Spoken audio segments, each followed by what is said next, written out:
Farmer کی جو produce تھی اور جو اس کی قیمت تھی وہی اس کو نہیں مل سکی. لیکن آج بدقسمتی یہ کہ صرف 2 مہینے گزرنے کے بعد ایک ایسا جو حادثہ ہوا ہے، اس میں اس وقت گورنمنٹ کے پاس وہ اسٹریٹجک ریزرو نہیں ہے جو ہر سال ہوا کرتا تھا، اور جو ایسے ہی موقعوں کے لیے رکھا جاتا تھا. تو اس سال گورنمنٹ نے اس کو بھی ختم کر دیا، اور اب اس وقت جو فارمر جن کے پاس کوئی ویٹ اسٹور کی گئی ہے تو وہ قیمت جو ہے وہ آلموسٹ ڈبل ہو چکی ہے. مطلب جو 2,000 کا ریٹ تھا وہ 3,500-4,000 کے قریب اس وقت پہنچا ہوا ہے. تو اس کو کنٹرول کرنے کی بھی ضرورت ہے، اور ساتھ ساتھ جو پروویژن کرنے کی ضرورت ہے ہماری جو فلور ملز ہیں ان کو، تاکہ اس کا آٹا بن سکے اور لوگوں تک پہنچ سکے. تو یہ سارا ایک میں سمجھتا ہوں کہ ایک بڑے آرگنائز طریقے سے کرنے کی ضرورت ہے، اور اس وقت وہ چیز نظر آ نہیں رہی. یہ چیلنج بہت بڑا ہے، اور اس میں اب آگے آنے والا پرابلم یہ کہ اس وقت تو رائس لگا ہوا ہے گراؤنڈ کے اوپر، اور کئی بہت جو رائس کا جو پرائم پروڈیوسنگ ایریا تھا پاکستان کا، یہ حافظ آباد، گجرات، وزیر آباد، یہ بڑا بیڈلی ہٹ ہوا ہے اس سے. اور نیکسٹ فیز کے اندر اب ویٹ کی اگلے سال کی سوئنگ ہونی تھی، تو وہ بھی اس وقت کسی سیلاب کی زد میں آئی ہوئی ہے، کیونکہ اگر یہ پانی جو ہے یہ اس کی نکاسی اور یہ اس کی ڈرینیج پراپرلی نہیں ہوتی تو پھر نیکسٹ فیز میں اس کی سوئنگ کو بھی افیکٹ پڑے گا. تو اس کے بہت سارے جو آپ جس طرح کہہ رہے ہیں نا کہ ریپل افیکٹس ہیں. ابھی ڈیزاسٹر ختم نہیں ہوا، اور ابھی I think the worst is yet to come, اور اس کے جو ریپل افیکٹس ہیں وہ بہت عرصے تک چلیں گے. پاکستان کی اکانومی کو بھی یہ اس چیلنج کا سامنا رہے گا. لیکن سب سے بڑی بات یہ کہ جو ہم اپنی جو ہماری غلطیاں ہیں اس کے اندر وہ کھل کے سامنے آ گئی ہیں. یہ بھی فرمائیے گا کہ یہ جو بارش اور سیلاب کی وجہ سے جو تمام تباہ کاریاں ہو رہی ہیں، آپ کیا سمجھتے ہیں کہ کیا ایسے میجرز ہیں جو اگر لیے جاتے بر وقت پنجاب میں، خیبر پختونخوا میں، تو یہ جو نقصان ہے وہ کم ہو سکتا تھا؟ اب جس طرح سندھ میں اس قسم کے سٹیپس اٹھائے جا رہے ہیں، تو آپ کیا سمجھتے ہیں جو باقی 2 پروونسز اس سے افیکٹ ہوئے ہیں وہ وہاں پر بھی جو ڈیمیج ہے اس کو کنٹرول کیا جا سکتا تھا؟ دیکھیے امیڈیٹلی تو یہ جو لوگوں کی ڈسپلیسمنٹ ہے اس کو ہینڈل کرنے کی ضرورت ہے، کیونکہ یہ لوگ مجبور ہیں، اپنے ان کے مال مویشیوں کے ساتھ ہیں، سڑکوں کے اوپر آئے ہوئے ہیں. تو ان کو مطلب چھوٹے چھوٹے کیمپ لگا کے اور ادھر فوٹو اپرچونیٹیز کر کے تو یہ مسئلہ حل نہیں ہونا. اس کے لیے ایک بڑے آرگنائز طریقے سے میسو ایفرٹ کی ضرورت ہے، اور ان کی پھر نیکسٹ اسٹیج کے اندر ریہیبلیٹیشن، کیونکہ یہ زیادہ تر جو غریب لوگ ہیں جو کہ ڈسپلیس ہوئے ہیں، جس کو آپ دریا کا بیلے کا ایریا کہتے ہیں، اس سے ان کے پاس اور جانے کی جگہ بھی کوئی نہیں ہے. انہوں نے جب سیلاب تھوڑا نیچے جائے گا تو یہ واپس ادھر جانے کی کوشش کریں گے. تو اس کے لیے ان کی دوبارہ ری سیٹلمنٹ وہاں پہ کرنی ہے. اس میں کوئی کلائمیٹ پروف انفراسٹرکچر ان کو ایسا بنا کے دینا ہے، جس طرح بنگلہ دیش میں بھی ایسے ہی ہوا تھا. انہوں نے ایسی ہاؤسنگ پر بنائی جس میں وہ سیلابوں کو برداشت کر سکتی ہے. تو وہ کرنے کی ضرورت ہے. پھر ہمارے جو روڈ انفراسٹرکچر ہے اسپیشلی ساؤتھ پنجاب کے اندر وہ بیڈلی ہٹ ہوا ہے اس وقت. کئی علاقے جو ہیں وہ بالکل کٹ آف ہیں باقی ایریا سے، کیونکہ یہ سیلابی ریلا جب گزرا ہے تو انہوں نے جگہ جگہ بند توڑے ہیں، کئی جگہ پر سڑکوں کے اندر شگاف کرنے پڑے ہیں.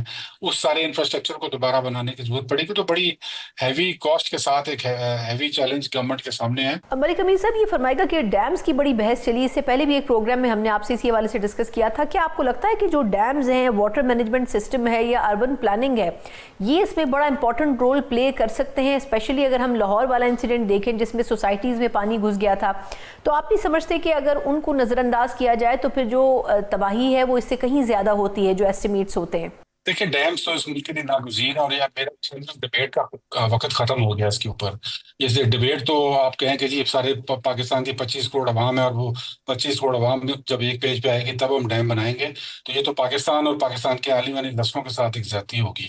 ڈیمس پاکستان کی ضرورت ہے. ہماری جو اسٹوریج پرسنٹیج ہے وہ 9% ہے. اتنا بڑا ریلا پانی کا ہمارے سامنے سے گزر رہا ہے، اربوں ڈالر اس کی اکنامک ویلیو ہے، جو کہ ہم نے سارا کا سارا عربین سی کی طرف اس کو دھکیلا ہوا ہے.